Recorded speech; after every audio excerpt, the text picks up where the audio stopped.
जय हिंद साथियों, नमस्कार। कैसे हैं आप सभी लोग? तो आज अपन क्वेश्चन हल कर रहे हैं। क्वेश्चन नंबर 3, अनुपातों A1/A2, B1/B2 और C1/C2 की तुलना कर ज्ञात कीजिए कि निम्नलिखित समीकरणों का योग संगत है या असंगत।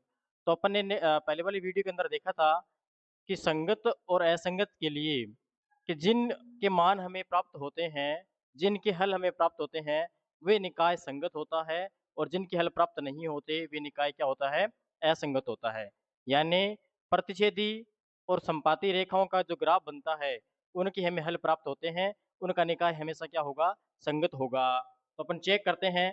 पहला है इसका 3x + 2y = 5, 2x - 3y = 7।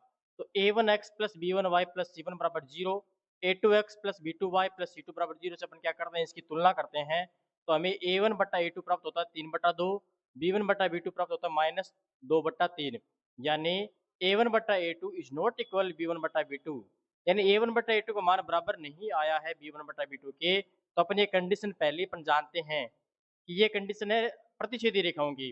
अतः रेखाएं प्रतिच्छेदी होगी और रेखाएं प्रतिच्छेदी होती है तो उसका हमें अद्वितीय हल प्राप्त होता है, यूनिक हल प्राप्त होता है, यानी एक ही हल प्राप्त होता है। तो इसका निकाय क्या होगा? संगत हो जाएगा। तो पहले के अंदर होगा संगत। हाँ, तो इसका तीसरा पार्ट दे रखा है 3/2x + 5/3y = 7। ये भिन्न के अंदर दे रखा है तो पहले इसका एलसीएम लेते हैं। एलसीएम आता है 6, 6 में 2 का भाग गया 3 बार, 3 को 3 से गुणा किया तो 9x प्लस 6 में 3 का भाग 2 बार गया, 2 को 5 से गुणा किया 10y = 7। 7 को 6 से मल्टीप्लाई करवाते हैं तो आता है 42।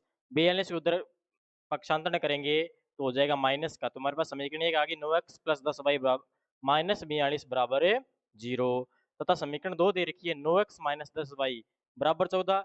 14 को इसे ट्रांसफर करेंगे तो 9x - 10y बराबर माइनस 9x - 10y -14 बराबर 0 हो जाएगा। समीकरण 1 और 2 हमारे पास आई है। अब समीकरण 1 और 2 की अपन तुलना करते हैं a1x + b1y + c1 = 0, a2x + b2y + c2 = 0 से। तो हमें a1/a2 प्राप्त होता है 9/9 यानी 1, b1/b2 प्राप्त होता है 10/-10 = -1। चूंकि a1/a2 बराबर नहीं है b1/b2 की तो ये कंडीशन आ गई रेखाएं प्रतिच्छेदी वाली। जब रेखाएं प्रतिच्छेदी होती है तो इसका अद्वितीय हल प्राप्त होता है और हल प्राप्त होता है उनका निकाय संगत होता है। तो इस तीसरे के अंदर संगत हल प्राप्त होगा। इसका चौथा पार्ट दे रखा है 5x - 3y = 11। 11 को इधर पक्षांतरण करेंगे 5x - 3y -11 = 0। समीकरण 1 -10x + 6y बराबर है -22। 22 को इधर पक्षांतरण करेंगे तो हो जाएगा +22 = 0। समीकरण 1 और 2 की अपन a1x + b1y + c1 = 0, a2x + b2y + c2 = 0 से तुलना करते हैं तो हमें a1/a2 प्राप्त होता है 5/-10 यानी कट गया -1/2।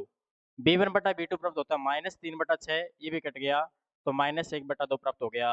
c1/c2 भी -1/2 प्राप्त होगा क्योंकि a1/a2 बराबर है b1/b2 के, बराबर है c1/c2 के।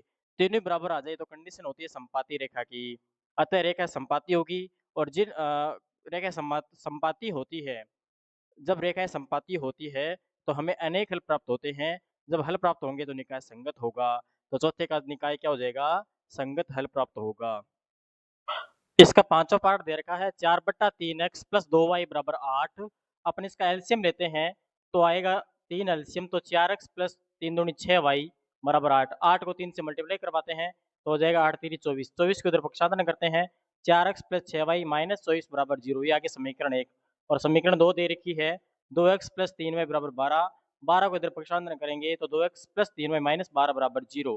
समीकरण 1 और 2 की अपन तुलना करते हैं a1x + b1y + c1 = 0, a1x + b1y + c1 = 0 तथा a2x + b2y + c2 = 0 से। तो हमें a1/a2 प्राप्त होता है 4/2 यानी 2, b1/b2 प्राप्त होता है 6/3 यानी 2, c1/c2 प्राप्त होता है -24/-12 यानी 2। क्योंकि a1/a2 बराबर है b1/b2 बराबर है c1/c2 के, तो ये कंडीशन है संपाती रेखा की। तो संपाती रेखा में हमें अनेक हल प्राप्त होते हैं, अतः इसका निकाय संगत होगा।